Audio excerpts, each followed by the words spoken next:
This clause, it flips the liability. If you sign this, sir, your company takes the fall. The boardroom went dead quiet. Maya Williams's words hung in the air like a suspended hammer, just waiting to drop. 16 years old, standing at the glass doorway of the 27th floor conference room in borrowed sneakers and a janitor's badge, she pointed straight at the contract that Jackson Hale had been seconds away from signing. Jackson's pen hovered midair. His silver brows furrowed. His wife, Clara Hale, blinked sharply. Derek Vaughn, the too-slick Texan businessman with a polished grin, let out a low, awkward chuckle. "Excuse me?" he asked, his voice too calm, too measured. "I read that clause on page 14, Maya continued. It shifts all merger-related liabilities to Hale Investments. If anything goes wrong after the merger, fraud, lawsuits, defaults, your company takes the full hit. Vaughn's firm walks away clean." The young executives around the table exchanged uneasy glances. One man pulled the document closer. Another tapped a tablet to double-check the page. Clara leaned forward. "She shouldn't even be here." "She's the janitor's daughter," someone murmured. But Maya didn't flinch. Just 8 hours earlier, the world had still been simple. The cleaning crew made their way through Hale Investments' upper floors like quiet clockwork. Maya, dressed in a faded hoodie and a lanyard marked Visitor Maintenance, sorted shredded files and wiped down glass doors while her mother vacuumed down the hall. That was the routine. No noise, no questions, just finish and leave. Until she saw the folder. It was left in the copier tray, slightly open. Its stamped cover marked Final Draft, Merge Agreement. Something about it called to her. Not curiosity, instinct. Maya wasn't like other kids her age. She didn't scroll endlessly on her phone. She read policy manuals, watched business documentaries with her grandfather, and once wrote a school essay titled How Enron Collapsed. She opened the folder slowly, eyes scanning the legalese. Then she paused. It was subtle, buried in subparagraph C, line 3 of the liability clause. But it was there, a reversal of responsibility. If the deal collapsed or if legal issues surfaced afterward, Hale Investments, not Vaughn Global, would absorb the legal and financial ruin. It was a trap. "Mom," Maya said, rushing down the hallway. "You ever seen a contract that hands over the whole company like this?" Denise barely looked up from polishing a glass wall. "Maya, stop it. Don't mess with their stuff." "But what if—" "No. You want us both out of a job?" Maya shut her mouth, but her mind didn't. It kept racing. Now in the present, the men and women in the boardroom sat frozen. Clara's hand tensed around the armrest. Vaughn's gaze narrowed. Jackson Hale stared at Maya. Slowly, he lowered the pen. "You say that clause flips liability?" His voice was calm. Too calm. "Yes, sir," Maya replied. "It's disguised in plain text, legal sounding. But if your team didn't read every line, it's meant to confuse. It doesn't protect your company. It sets you up to take the fall." Clara's voice cracked like frost. "Jackson, this is nonsense. She's a child." But Jackson was no longer listening to his wife. His eyes had shifted to the page in front of him. He flipped to page 14, scanned, paused, and something in his jaw tightened. Derek leaned forward. "Are we really giving weight to conspiracy theories from someone who polishes door handles?" Maya's cheeks flushed, but her voice didn't waver. "You can laugh, but if he signs that, your company's name is on every lawsuit that follows." A long pause. Then Jackson's voice, low and decisive. "Escort her out." Security moved swiftly. Maya stood tall even as they led her toward the door. But just before it shut behind her, she looked back once and met Jackson Hale's eyes. For the briefest moment, he didn't see a janitor's daughter. He saw a warning, a mirror, and a mistake he had almost made. His pen never touched the paper. The next morning, the silence at Hale Investments was different. Not calm, tight, unspoken. Something had shifted.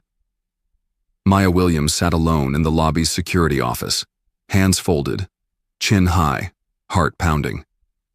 The building's marble floors reflected cold light from the tall windows behind her. She'd been here for over an hour. No one spoke to her. No one offered water. No one told her what would happen next. Her mother sat beside her, shoulders stiff, face unreadable. Denise hadn't said a word since they were pulled off the night shift and asked to wait downstairs, but the worry in her eyes said it all. "I'm sorry, Mom," Maya finally whispered. Denise turned her head slowly. "You should be," she said flatly. "I clean this building to keep food on the table. Not so you can march into boardrooms like you own the place." Maya looked down. "I didn't mean to embarrass you, I read something dangerous and I couldn't let him sign it." "I raised you to be brave, Maya," Denise said softly, "but I didn't raise you to be reckless." Before Maya could respond, the door opened. A stern woman from HR walked in with a clipboard, heels tapping sharp against the tile. "Mrs. Williams," she said, not looking at Maya. "You've been placed on leave, pending review. We'll call you." Denise's lips tightened. She stood up, clutching Maya's arm. "Come on." Maya's stomach twisted as they exited the building. As the cold Chicago air hit her cheeks, she glanced back, one last time, at the tower of glass and steel. The place she thought she could make a difference in. Now she wasn't even allowed inside. Meanwhile, 30 floors above, Jackson Hale sat alone in his private office. The unsigned contract lay in front of him, the pages spread out like a crime scene. His finger traced the clause Maya had pointed out. Subparagraph C, line 3. She had been right. The language wasn't just misleading, it was deliberate. Cleverly written to appear standard while setting up Hale Investments to absorb full liability. He rubbed his temple slowly. "How the hell did I miss this?" Clara's voice echoed in his memory from the night before. "It's a standard clause, Jackson. Just trust me." Trust. That word used to mean something. He opened his laptop and began cross-referencing other contracts with Derek Vaughn's firm. Legal language, subsidiary names, offshore structures. All of it. Too clean. Too coordinated. His phone buzzed. Clara. He hesitated, then answered. "You didn't sign it, did you?" she said immediately. "No," Jackson replied, voice flat. "You're overthinking it. We vetted Derek's firm. You're letting that girl get in your head." He paused. "She saw what none of us did." Clara laughed softly. Too soft. "Come on, she's a teenager, the janitor's daughter. You're really going to question me over a child?" Jackson didn't reply. "I'm coming up," Clara said and ended the call. Down the block, Maya sat on the couch at home, a mug of cocoa growing cold in her hands. The apartment was small, warm, lived in. Her mother sat silently across from her, clicking through job listings. "Do you regret it?" Maya asked quietly. Denise sighed. "I regret that you lost faith in grown-ups doing their jobs." Maya didn't argue, but deep inside, something told her she hadn't been wrong. A ping interrupted the quiet. It was an email from a name she didn't know. Robert Barnes. Subject line. "You saw it too?" Maya's eyes widened. She clicked. Inside was a short message. "I used to work there. I know what you saw. If you're willing to talk, I'll listen." Her fingers hovered over the keyboard. Then she began to type. Because maybe, just maybe, she wasn't alone. That evening, Jackson opened his safe and pulled out an old file labeled Hale Internal, Barnes Review. He flipped through pages of flagged risks, buried audits. reports his board had ignored 2 years ago. And on one sheet, scrawled in red pen, risk exposure, too centralized. If they plant one signature trap, we're done. Signed, Robert Barnes. Jackson leaned back, eyes closing, and for the first time in years, he felt something unfamiliar. Doubt. Clara Hale never liked to wait. She walked into Jackson's office with the grace of someone who had never been told no. Her heels tapped sharply against the oak floors as she made her way to the sleek black desk where her husband sat, staring not at her, but at the contract. "It's still sitting there," she said, folding her arms. "You've had a day." Jackson didn't look up. "And I'll need more." Clara's smile faded. "Jackson, this deal is time-sensitive. Derek is offering terms no one else would touch. You saw the numbers. I also saw a liability clause that nearly gutted my company." Clara walked around the desk, trailing a manicured nail along the edge of the contract. One clause. Legal language. "You know how these things work. Don't tell me you're giving weight to the janitor's daughter over me." That made him look up. Slowly. "She saw it," he said. "No one else did. Not you. Not the legal team. Not even me." There was a long pause. Clara's expression didn't flinch, but her tone dropped a degree. "She's a child, Jackson, and she just got you to question everything. That should concern you." "No," he said, standing up. "What concerns me is that she was right." Later that evening, Maya sat huddled near the radiator in their apartment, flipping through pages Mr. Barnes had sent her in encrypted PDF files. Tax statements, shell company breakdowns, merger language comparisons. She didn't understand all of it, but she understood enough. They were building a trap. Barnes had confirmed it on their call earlier. Derek Vaughn had used nearly identical language in a merger back in Houston. The target company took full liability. Within 6 months, it collapsed under legal fees. Vaughn walked away richer. Maya highlighted keywords: indemnification, contingent liability, burden of performance. She didn't know every term, but she knew something rotten when she smelled it. "I can't believe he's married to that woman," Maya muttered. Her mom, washing dishes behind her, let out a humorless snort. "Power marries ambition. It's always been that way." At the same time, Jackson sat at the bar inside the private gold lounge overlooking downtown Chicago. He wasn't drinking. He was watching. At a far table, half shielded by frosted glass, sat Clara. Across from her, Derek Vaughn. They were laughing. Clara's hand rested lightly on Derek's wrist. His grin was wide, easy, like old friends, or something more. Jackson's jaw tensed. He couldn't hear the words, but the body language told him enough. Clara leaned in. Derek nodded, then handed her a small flash drive before gently brushing her fingers in a gesture that wasn't professional. Jackson turned away, bile rising in his throat. Was this the woman he'd built a life with? Or had she been using him from the beginning? Back at home, Maya's phone buzzed. Text from Barnes. Look into Clara's spending habits. 3 offshore transfers in her name. Cayman, British Virgin Islands, and Zurich. Maya's eyes widened. "She's in on it," she whispered. "She's not just clueless. She's involved." She opened her laptop and pulled up public transaction records. Her hands trembled. There it was, Clara Hale's name, tied to a dormant trust account in the British Virgin Islands. At that very moment, Jackson opened his email and saw a message from his bank's internal compliance team. Subject: suspicious access activity, internal transfer alert. He clicked.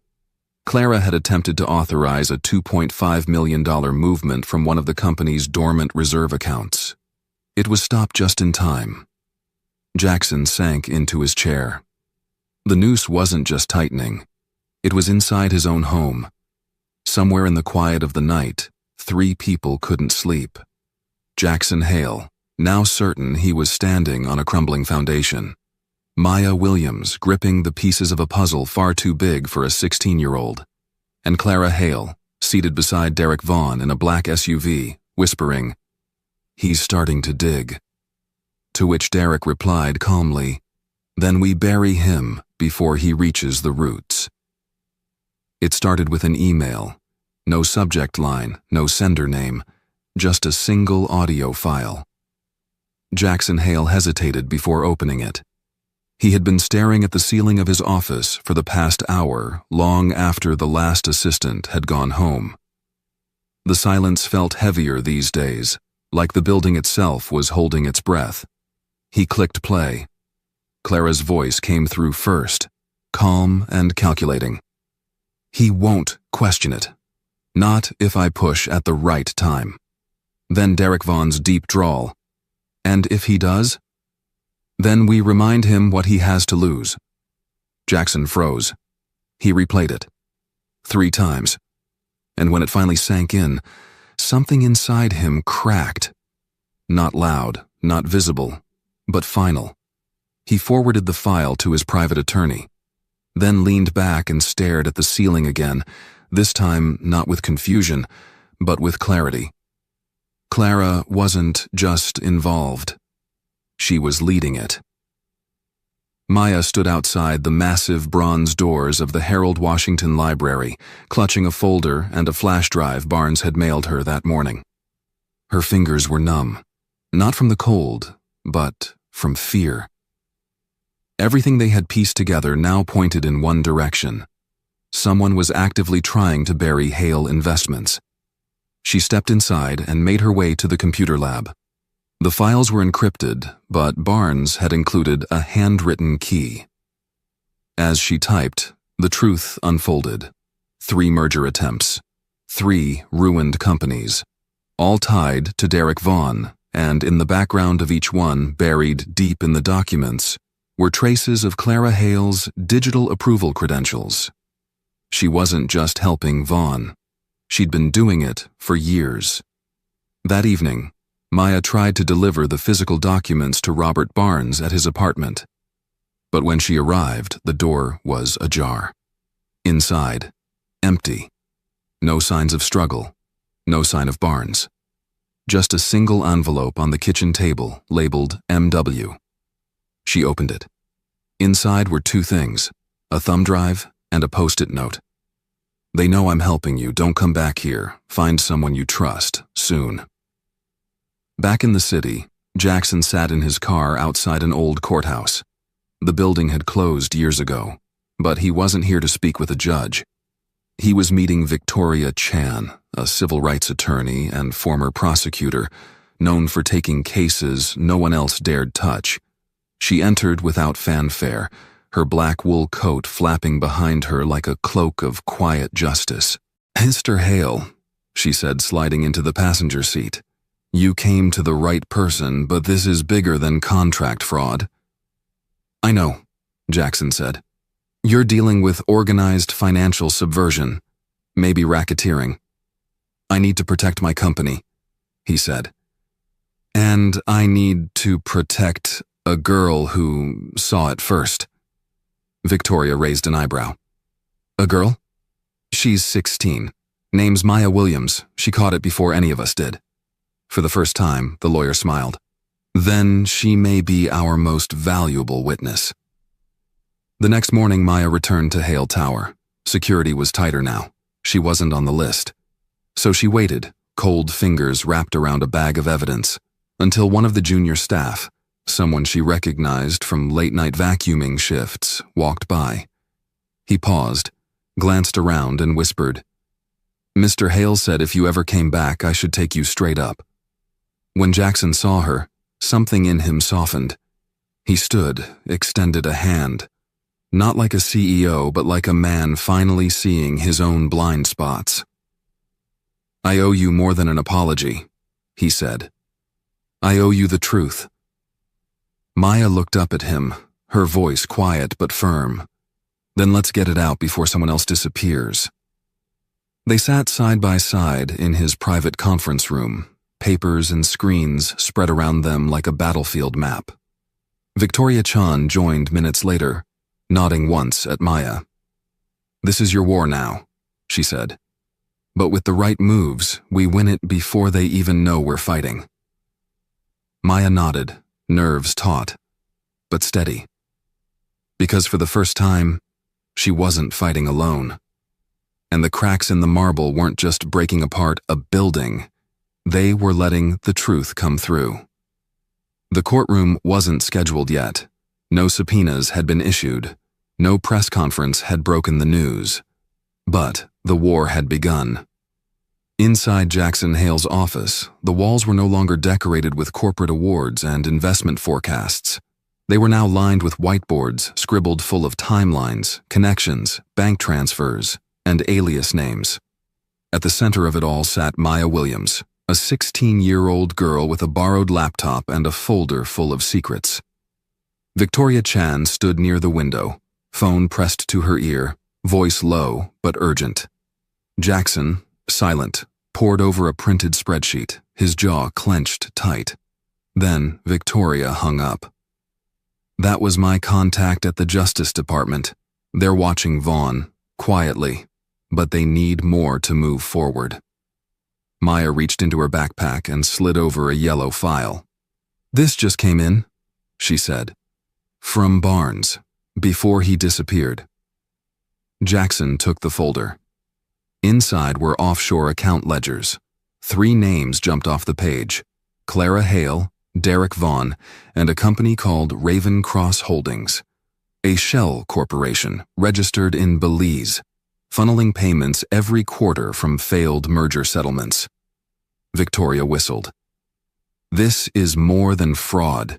This is a long game, predatory, calculated, and it started right under my roof," Jackson said bitterly. That night, Maya and her mother sat on the fire escape of their apartment building. The city below buzzed with yellow taxis and music floating up from restaurant patios. Denise handed Maya a mug of chamomile tea, her hands trembling. "They called again," she said. "Told me if I don't keep quiet, they'll cancel your school record. Said they can make things disappear." Maya stared ahead. "They already tried. You're a child, Maya. This isn't your fight." "It became mine the second they used people like us as their cover." Her voice was calm, certain. And in that moment, Denise saw something she hadn't expected to see, not defiance, but purpose. A sense that Maya wasn't trying to prove anything. She was simply trying to make something right. The next day, Jackson entered the main hall of the Hale Foundation Gala, wearing a black tuxedo and a tighter expression. The gala was his wife's idea: charity, media, smiling donors. It had always been Clara's domain, but tonight, Jackson took the mic.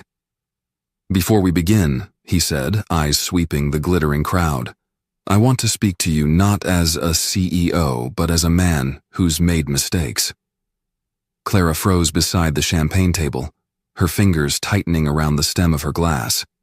"Years ago, I believed building an empire meant trusting only the numbers," Jackson continued. "But numbers don't betray you. People do." The room murmured. A few eyes darted toward Clara. "I've reopened every document our board has ever signed, and what I found, what one brave young woman found, has shaken me to my core." Victoria stood near the back, arms crossed, expression unreadable. Jackson stepped down from the mic and left the room before anyone could ask questions. That night, Maya sat in front of her bedroom window, watching the blinking lights of the skyline. A folder lay open on her lap, filled with newly flagged emails. One line from Clara to Derek stood out like a blade. "He's starting to pull away, you know what to do." Just as she began copying it to a secure drive, the lights flickered. Then her laptop screen went black. Her phone vibrated. One message. Unknown number. "Stop digging, or we dig first." Maya's hands shook, but she didn't close the laptop. She picked up a Sharpie and wrote 3 words on a fresh page. Not backing down. Because this wasn't just a company anymore. It was a battleground. And the girl they thought no one would listen to was becoming the voice no one could ignore. The morning headlines hadn't broken yet, but the whispers had already begun. In the financial district, rumors passed between elevators and espresso machines. Hale Investments was under internal review. An anonymous whistleblower. A halted merger. Some said it was routine. Others said it smelled like blood in the water. Inside his office, Jackson Hale sat stone-faced, staring out at the city skyline. I built this company from scratch, he muttered, and I nearly handed it over to a ghost in a tailored suit. Victoria Chan, seated across from him, flipped through the evidence file. You didn't hand it over, you paused. That's what matters. She set down the page with the Belize account routing numbers, Vaughn's signature move. But it's no longer just about business, she added. It's about justice. Meanwhile, Clara Hale descended the grand staircase of their Lakeshore Drive penthouse dressed in navy silk, as if nothing was unraveling beneath her feet. The housekeeper handed her a cream envelope. This was left in the mailbox. She opened it casually. Inside, a single photograph. Jackson standing with Maya and Victoria, heads bent over a set of documents. 3 signatures circled in red, and a sticky note. You're losing control. Clara didn't blink. She reached for her phone and called Derek Vaughn. That evening, at a private business summit hosted at the Four Seasons, Derek Vaughn strolled through the crowd like a man with nothing to hide. Expensive whiskey in hand, charming investors, one smile at a time. But something was different tonight. People nodded, but too briefly. Some avoided eye contact. Others whispered after he passed. He found Jackson near the balcony. Well now, Derek drawled. You've stirred quite the pot. Jackson didn't shake his hand. I haven't stirred anything, he replied. Just stopped pretending I was blind. Derek leaned in, voice smooth. You go public with this, and you'll bury more than just me. You'll drag your wife's name into the dirt. Your board will panic. The stock will crash. Is that the legacy you want? Jackson didn't flinch. I'd rather lose a company than live a lie. Back at Maya's apartment, her mother hung up the landline and turned to her daughter. That was the school principal, she said quietly. Someone's filed a complaint that you're emotionally disruptive on school property. Maya blinked. I haven't even been to school this week. Denise's hands trembled. They're trying to push you off balance. You're making them nervous. Maya looked down at the pile of files in her lap. She didn't feel nervous. She felt ready. By the end of the week, Victoria filed the first legal motion. Request for injunction and independent audit of Vaughn Global. She also filed a whistleblower protection petition for Maya Williams. The media caught wind before sunset. Breaking. Hale Investments suspends merger, pending legal review. Anonymous teen identified as key witness. Photos of Maya from a school website were cropped, shared, retweeted. Some praised her, others doubted her. A few attacked, but none could ignore her. At dawn the next morning, Jackson walked into the boardroom and placed a stack of documents on the table. His executives sat waiting, faces drawn tight with tension. I should have seen this sooner, he began. But I let comfort blind me. He passed out the audit, the shell companies, the emails, the audio clip. Then he looked them all in the eye. You've got a choice, he said. Help me clean this house from the inside, or watch it burn from the outside. No one spoke, but one by one, they began to nod. And miles away, in a cafe near the Loop, Clara Hale sat across from Derek Vaughn once more. Her eyes no longer glittered with charm. "He's not going quietly," she said. Derek smirked. "Then maybe it's time we stop being quiet too."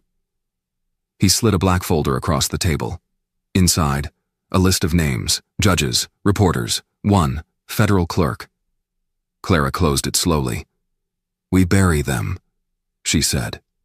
But outside, across the street, Maya Williams watched them from a city bus window.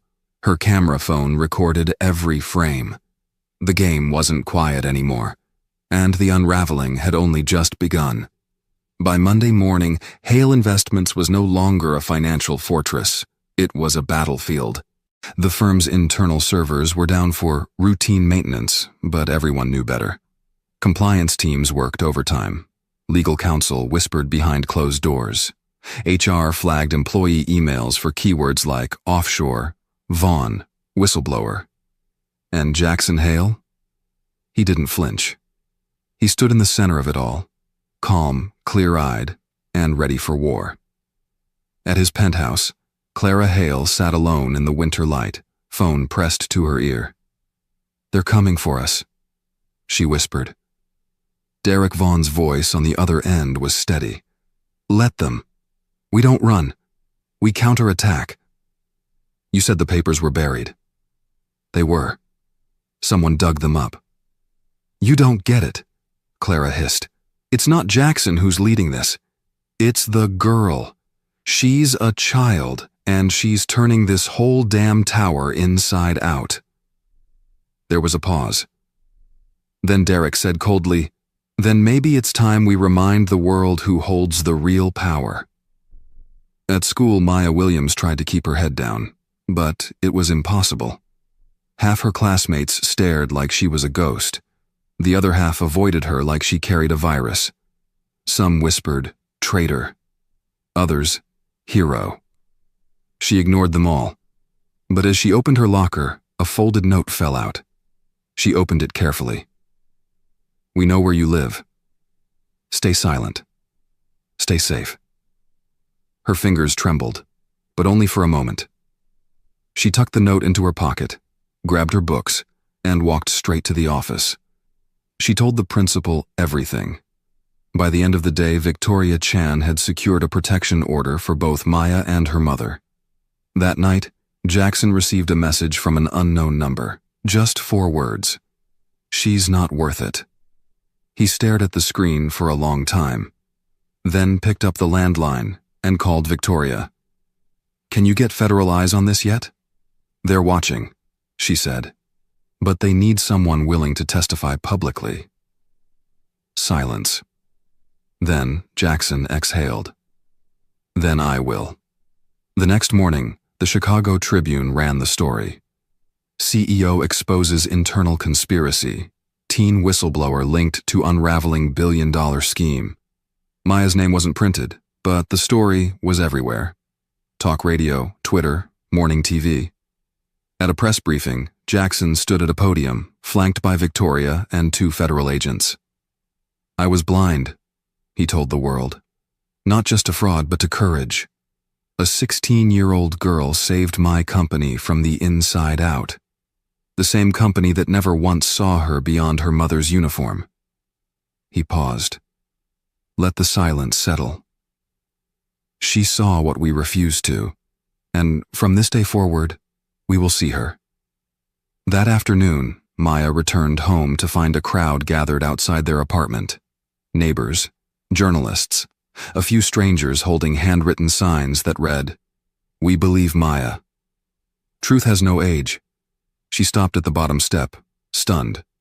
Her mother gently took her hand. "They're not here to hurt you. They're here to thank you."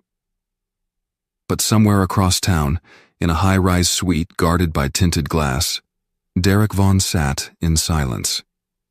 He stared at a single image on his tablet, a freeze frame of Maya stepping onto the witness platform. Then he looked up at Clara, who paced behind him in tight circles. "She's still a kid," Clara snapped. "You really think they'll let her bring us down?" Derek's voice was low, cold. Kids don't bring down empires. He leaned forward. Symbols do. He stood, slammed the tablet shut, and turned toward the door. Let's break her before she becomes one. The courthouse steps groaned under the weight of flashing cameras and murmuring crowds.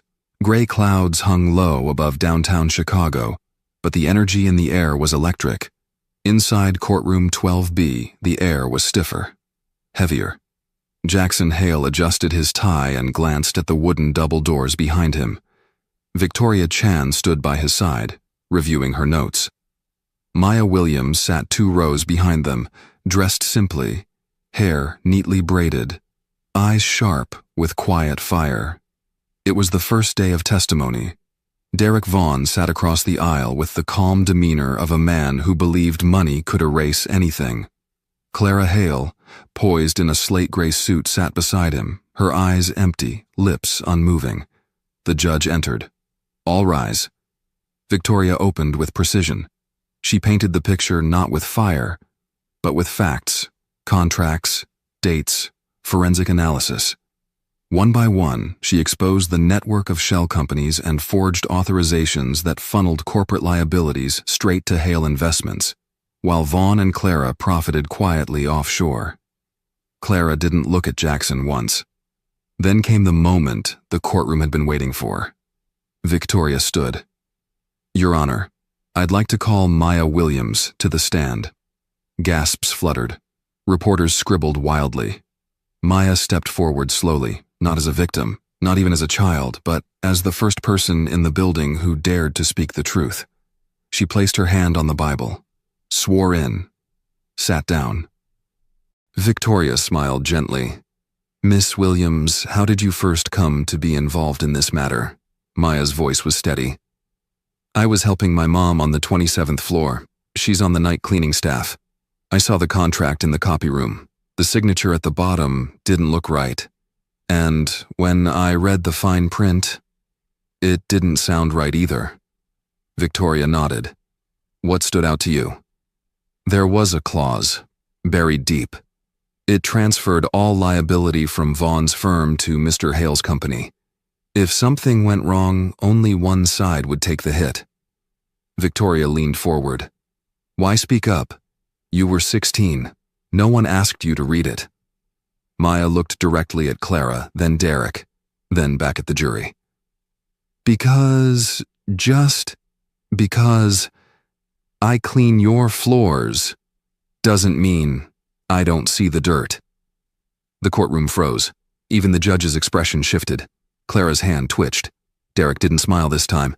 Cross-examination came hard. Vaughn's attorney tried to rattle her. Miss Williams, did you understand all the legal terminology in that contract? No, sir, Maya said, but I understood enough to know someone was hiding something. You consider yourself an expert in business law? Number. But I don't think you need a degree to see when someone's being set up to fail. The jury watched her with new eyes, not just a girl, but the voice of every overlooked worker who had ever been told to stay in their lane. After the recess, Jackson took the stand. Victoria asked him one question. What made you believe her? He paused. My gut said she was right, but more than that, I remembered something I'd forgotten. And what was that? He looked toward Maya. That integrity doesn't depend on status. Sometimes the janitor's daughter sees the cracks before the board does. Then Clara Hale took the stand. The courtroom held its breath. She sat tall, composed, until the prosecution presented the audio file. If he does question it, then we remind him what he has to lose. Her eyes closed, hands folded, and for the first time since the trial began, Clara Hale spoke without rehearsed precision. I didn't mean for it to go that far, she said, voice hollow. I thought if I could just push the deal through, Jackson wouldn't have to know. And when Maya exposed it? Victoria asked. Clara's voice cracked. I wanted her gone because she saw everything I had worked so hard to keep hidden. Outside the courthouse, Cameras waited like wolves. Maya exited through the side door. Jackson followed behind her. "You didn't have to come," she said. "I owed it to you," he replied, "to be the man you thought I was when you walked into that boardroom." She smiled faintly. "You're getting there." Inside, Clara returned to her seat next to Vaughn. She didn't speak, but her silence said enough. The empire was cracking, and in the eyes of the jury, they'd seen not just fraud, but betrayal, of trust, of truth, of the people no one thought would ever speak. Tomorrow they would deliberate. Tonight, the world waited. The verdict came just before noon. The jury filed in with solemn faces. Maya sat between Victoria Chan and her mother, gripping the hem of her skirt. Jackson Hale stood behind them, hands clasped tightly in front of him. On the other side of the courtroom, Derek Vaughn smirked faintly. Clara Hale stared at the floor. The judge called the court to order. The forewoman stood. "On the count of conspiracy to commit corporate fraud, we find the defendants guilty. On the count of falsifying financial documents, guilty. On the count of obstruction and tampering with legal contracts, guilty."